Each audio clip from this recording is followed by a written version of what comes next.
Cowboys are 2-0 for the first time since 2008, but the Eagles, not so much. They now have their first 0-2 start since 2007, but what if they don't win next week? Well, only 3 teams since 1990 who have started 0-3 have reached the postseason. The Chargers in 92, the Lions in 95, and the Bills in 98. We welcome back Eric Allen. You spent 7 seasons in Philly.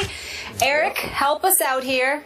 Can the Eagles be fixed? Yes, of course they can be fixed. It's not going to be an easy fix, but they can be fixed. And I wasn't surprised by the outcome of the game on Sunday. You know, the Dallas Cowboys have been a tremendous team on the road, winning 9 in a row, now 10. You know the defense is going to be inspired, Cowboys-wise, going against DeMarco Murray. But the Eagles cannot get out their way. The first game, they had 7 or 8 penalties offensively. They need to fix that part of the football team. Defensively, the same issues that have been plaguing this team since basically Coach Johnson has passed away. They've always struggled defensively, and they're getting even worse today. You're talking about Maxwell not being able to cover. They've completed anything they wanted in the first game on the right side. He came back this week, and when Wheaton making a great throw in the red zone, a little post route to Terrence. So the same issues defensively that are plaguing this football team, they need to fix that. They don't pressure the quarterback as much as they did last year. But offensively, that's really where the issues are. You get Murray, and you expect Murray to be the down here runner that we saw last year in Dallas. They're running from a shotgun. That's not what he likes to do. That's not his style. Usually in a shotgun, they have McCoy, a guy who's able to make guys miss, who's slippery. That's not Murray's type of running philosophy. They did an outstanding job on Sproles. Dallas Cowboys did yesterday. They were inspired defense. So this can be fixed, but they first have to fix the point of running the football effectively. They need to find out. And again, you're going to install the I formation? No, they don't need to install the I formation. But offensive line-wise, you need to do a better job of sealing, giving him a hole where he can hit the hole and not go from sideline to sideline. And Chip Kelly has been successful everywhere he's been. He's going to be able to change up and make sure that his running back that he got from Dallas is able to help his football team. And the only way he's able to do that is by offensive line and getting some holes where he can run straight up and down the field. Eric Allen, I need you and folks outside of Skip Bayless. I'm talking about people that played in the NFL to find success for me. I understand where you and I are coming from. But with all due respect, I am getting sick and tired of people telling me that Chip Kelly was successful. Chip Kelly won football games. Chip Kelly never won a national championship. Right. Chip Kelly missed the playoffs last year. Chip Kelly is a good football coach. But I do believe that we have the right to sit there and say, or distinguish rather, the difference between being a winner and being good. There is a difference. Do I think Chip Kelly's a good coach? Yes, the record mandates. Even though they didn't make the playoffs last year, even though they lost 3 of their last 4 regular season games, and they now have lost 5 of their last 6 regular season games when you consider the fact that they're 0-2 right now.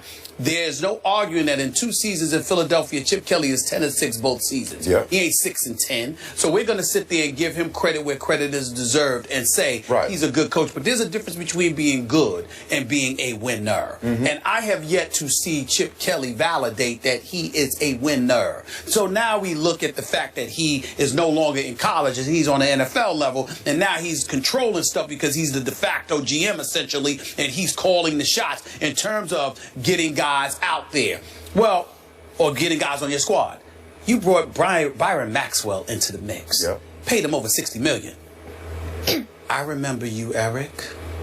I know you could play. And I know you know when somebody is a bit overrated at that cornerback spot. For sure. Can I get an amen on Byron Maxwell? Oh, you can. Say it. Say it with me. Say amen. Amen. There we go. Because he is struggling just like the rest of the corners. All right. So I understand that, but I'm not going to get on Walter Thurman III and other cats. They weren't paid $60 million. Right. And he was. The Saints actually playing pretty good. That's right. Now you got to skip the problem with your inside linebacker spot. Kiko Alonso, fresh off of 2 ACL injuries. You decided to bring him in Philadelphia. He had that left knee bothering him in training camp. You put him out there anyway. He injured again. Mikael Kendricks, he's now out. He's got a problem. He's your inside linebacker. Okay, let's switch to the offensive side. That's just defense. That's just defense. Who's been struggling for a couple years. Who's been struggling for a couple of years now. Yeah. Couple of years now. Not 2 months, 2 years. Yeah. So we're going to get that out the way. Now we go to the offensive side of the ball.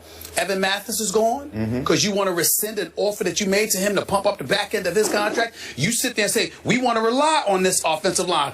Backups and Gardner and Barbary and these boys, you relying on them. You can't block. Okay, you got a north-south runner. You asking to run east and west. I'm looking at the Eagles' offense, and you know what I see? What do you see? Softies. Softies. That's right. I said it. I ain't talking about DeMarco Murray. I'm talking about a relatively soft offense. I'm not talking about Sproles. Right. I'm not talking about DeMarco Murray. I'm talking about cumulatively. I'm talking about a unit. This is what I'm talking about. I'm not calling them soft. Jordan Matthews can ball. Yes. He's an elite number 2. Yeah. Just a little bit shy of being number 1. He need another year or so. All right? Don't talk to me about Riley Cooper. Damn it, he need to be on the offensive line because all he does is block. Right. Remember? That's the first time we learned that the criteria for the wide receiver was blocking instead of catching passes. Remember, we didn't know that until Chip Kelly came along, okay? So I'm just looking at these guys, Aguilar and these boys, they got to prove something. They do. First 2 weeks, the Eagles, last point, Eagles were scoreless in 5 of the first 8 quarters of this season with that high-powered offense. You know why? Atlanta punched them in the mouth in the first half. The Cowboys punched them in the mouth in the first 3 quarters. You're talking high powered. They're not high powered anymore. That's where we need to. I agree with that. They lost their explosiveness. Okay, 2 years ago, Deshaun Jackson, the guy who can break the top off, he was too small, too whatever for you in the locker room. I get that, Eric. They need to find a way to get back to running the football. I want to bring Skip in here. All I'm saying is this.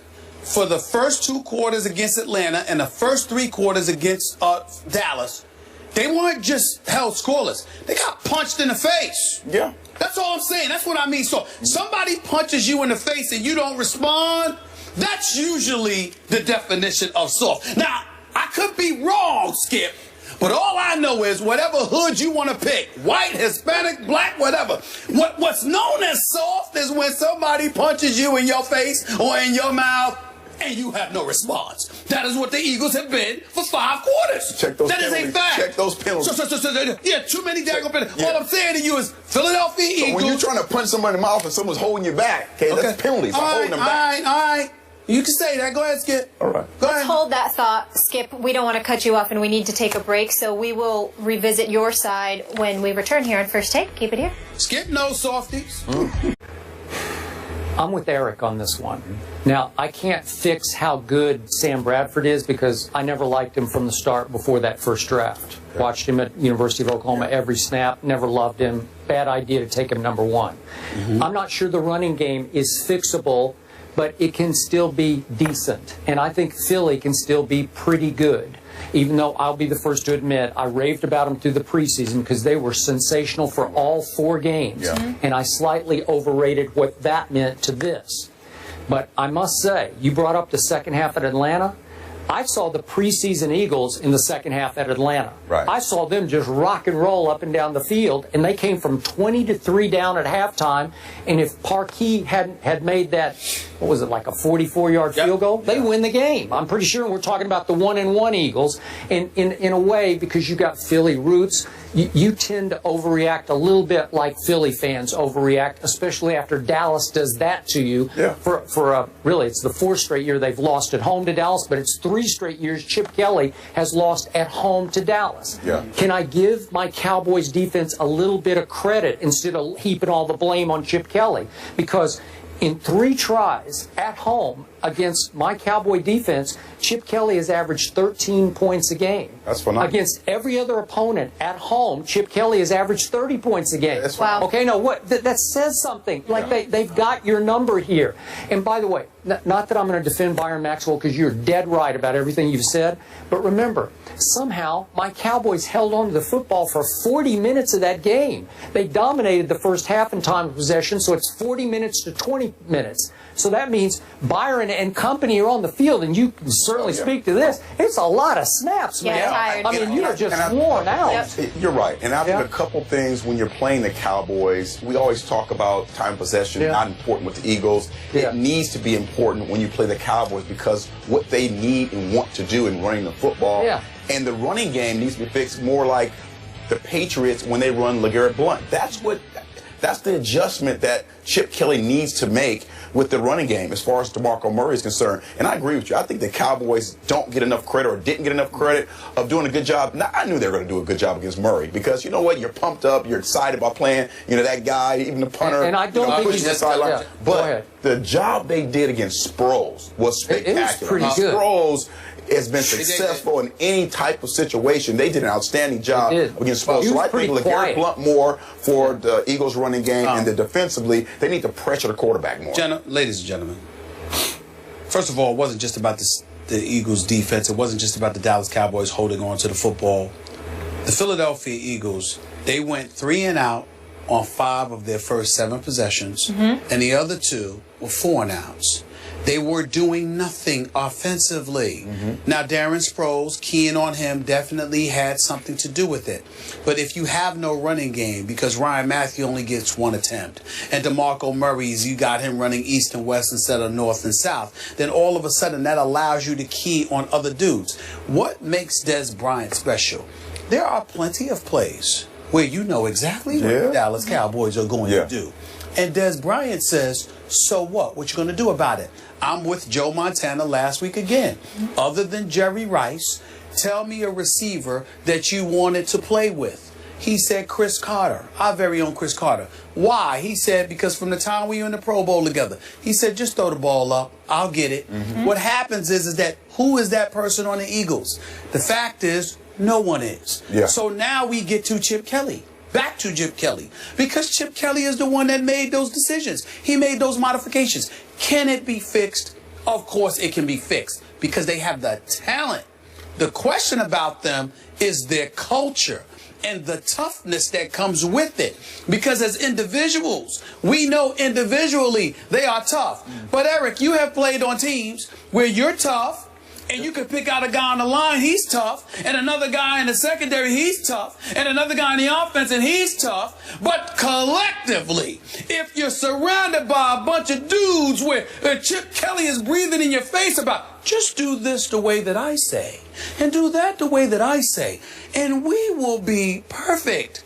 That ain't the man's game that we are accustomed to see. So how did Chip Kelly, what was his first 2 years record? 10-6, 10-6? Right. And then last year they got to 9-3, if I remember, before they cratered? That's right. How did they do that? You also have to remember, because we all know that the man knows football and he can coach. Nobody's saying otherwise. The problem is that those were with other players. He got rid of 9 different dudes, all contributing for other teams right now. He has changed the culture of this team. The guys you're talking about who will be able to make a play even when the play looks like those guys are gone. John McCoy, they're a guy who can make something out of nothing. They're not tough guys. They're just talented guys. I'm sorry. Y'all finally hearing me now? No, but you've been talking about soft. I'm talking about talent, man. I'm saying they're talented guys. They ain't tough. Talented, not tough. Let's leave it there. You ain't tough. What are you? I'm talented. You ain't tough. What are you? You're not in the league. You're soft. Got to be a rough rider. It's football. It's got to be a rough rider. This ain't tennis. We got to put flags on the quarterback, though. Yeah. Eric, thank you so much for being with us. Right, this was fun. We appreciate you. Enjoy the games tonight. Yes, the game. Sure. Week 2 was a role reversal of sorts for the 1 and 2 picks. I'm confused, gentlemen. Need you to help me out. So what did Week 2 tell us about Mariota and Winston? They'll break that down coming up.